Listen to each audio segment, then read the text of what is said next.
The UN Sustainable Development Goals target eradicating extreme poverty and also reducing global greenhouse gas emissions to address climate change. At first, these two goals seem like they might be totally incompatible. After all, growing consumption is necessary to end extreme poverty, and that's also one of the main drivers of global greenhouse gas emissions.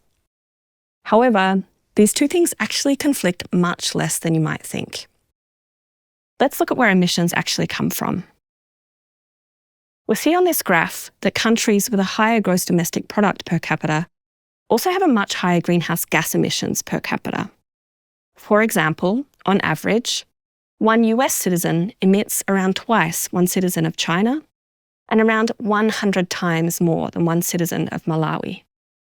Or one Swiss citizen emits around 8 times one citizen of India or around 70 times one citizen of Ethiopia. Even if we look at growth in global greenhouse gas emissions over the past 25 years, it's come almost entirely from growing emissions from the richest 10% of the world population, not the poorest.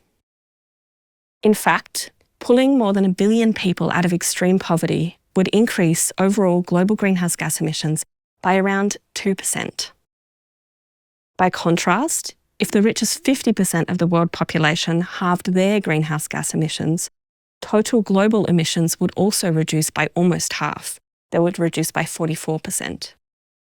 So we can see that when it comes to reaching climate goals and reducing greenhouse gas emissions, we're much better off focusing on reducing emissions from the richest segments of society, not the poorest.